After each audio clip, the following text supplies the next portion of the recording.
I picked this lesson again, as I said, I wanted us to, we're going to be talking in our section tonight about how do we really move past these special relationships in our lives. And special relationships are not just special love relationships that we might have, but we have so many special relationships, things that we have built our investment on.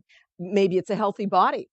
That a body has to act a certain way, maybe it's a political party in authority. Uh, there's all sorts of a special job, a particular friendship.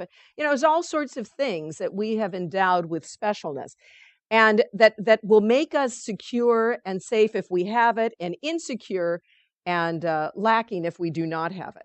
And what this lesson is reminding us is, as we work through this process of healing in our lives through all of this, we need to remember this eternal truth. We are forever an effect of God.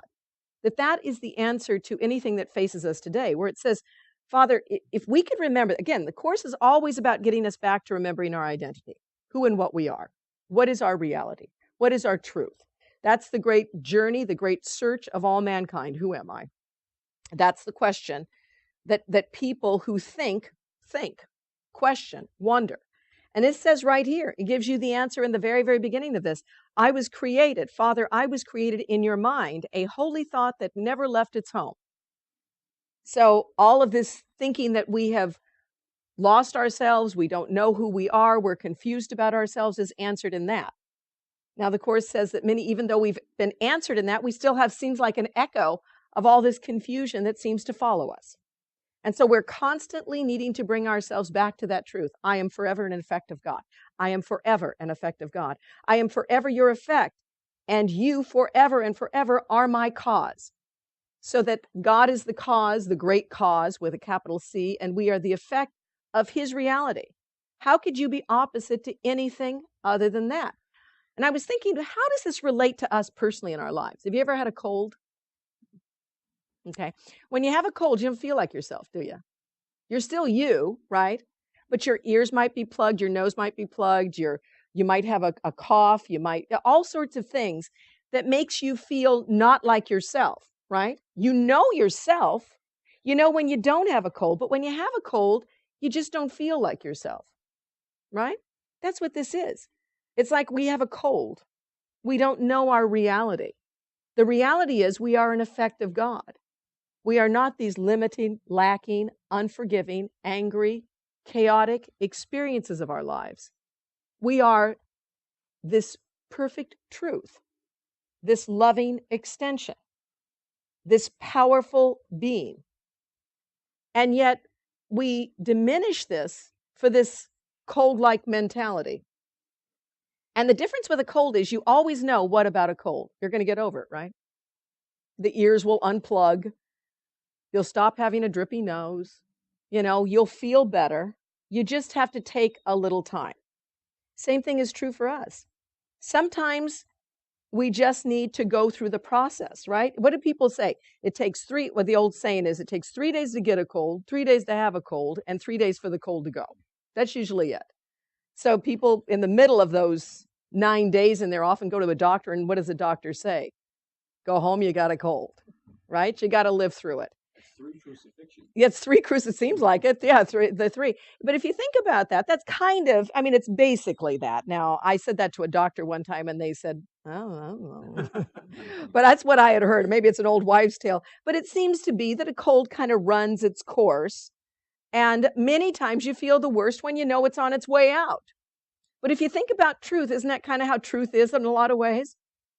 The reason we feel the worst many times is because we know we really are entitled to more. It's because we begin to awaken to the truth within our being, and all of a sudden, these angry thoughts, these unforgiving thoughts, we're not as satisfied, we're not as comfortable with them as we used to be. The saying has been, I think it was Ken Wapnick who said, it's like we've laid out a white tablecloth. And if you eat spaghetti on the white tablecloth, you see the spaghetti stains a whole lot more than whether you go to an Italian restaurant and they put on the red and the white tablecloth. You ever wonder why they use red and white tablecloth? You don't see the spaghetti sauce as much, right? But if you have a plain white tablecloth, you start to see everything on it. Well, as we begin to purify our thinking, as we begin to join our minds with God, these little distractions stand out a lot more. So the cold, the angry thought, the unforgiving thought stands out a whole lot more, and we're not as satisfied with it as we used to be. We used to go, oh, I'm angry, that's just the way it is. Oh, I'm frustrated, that's just the way it is. Oh, I'm upset about that. I'm unforgiving about that. That's just kind of the way it is. But when we begin the process of healing our minds, these things stand out like beacons. And we think, oh, there's something wrong. Just like somebody who has a cold and the cold's starting to get better. And many times when a cold gets better, you feel worse, right? Because you're coughing up the phlegm and you're, and you go to the doctor and they say, oh, you'll be over this in no time because you're on the downhill side of it. Same thing with us. Sometimes the world situation looks pretty terrible.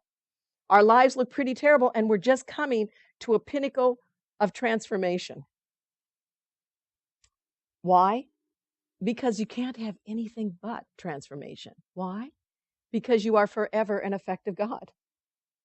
That's the truth about us. No matter how distracted we get by the seeming colds, if you will, of our lives, lost in these frustrations that seem to delay us. Nothing can ever delay you. Why? Because you are forever an effect of God. You were created. As you were created, you will remain. Where you were established, you will still abide. And look at the 5th line, and all your attributes, we were talking to God, and all your attributes abide in me, because it is your will, Father, to have a child, a son, an extension so like you, his cause, that cause and effect are indistinguishable, that we're indistinguishable between God and us, that awareness, that truth about us. We're that close. Think about that. Your children are always like you. They're extensions of you. And many times you look and other people will say, oh, they're just like you. They act just like you. They make the same little character. They're just so similar to you, right? You think about that, right? Are you thinking about that? They're a lot like you. And you sometimes you think that's a compliment, and sometimes you don't think that's a compliment, evidently. But nothing like it. Well, I think we don't believe they are, and someone else looks at them and they go, oh, they do that same thing with their nose. Oh, they do that same thing. They say that, they act that same way. And what this is saying is we're just like that. And I'm using this as a dramatic example of that, or a humorous example of that. Certainly God doesn't, crinkle his nose. But what this is meaning is we are so like our Creator. He's not like us. What are the attributes of God in your mind? Peace, kindness, love, happy. What is it? There's some of those early workbook lessons that says kindness created me kind, holiness created me whole. Lovingness created me loving, peacefulness joyfulness created me joyful. All these loving, lovely things. These are the truth. And when we start talking about God, we don't go, oh, angry, vengeful, mean, long memory. We always think these wonderful, loving things. We don't go that other place. We really don't.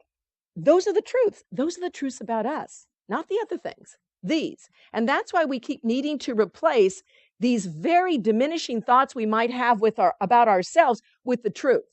I am forever an effect of God. And you go, well, I feel depressed. I'm always kind of a depressed person. I always make bad decisions. I'm always, I always hold on to the angry thoughts.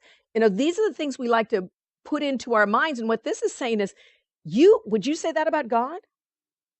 We need to change our minds to think with God, not make him think with us. Change our minds to think with him. That's what the Course is always trying to get us to do. It's like the Course says, don't bring God down into your illusion and tell him to fix that. Take your illusion to him and let him show you, sift through the illusions and show you the truth. We want to believe so much in our illusions. And what he's asking us to do is bring them to me and let me show you what's real.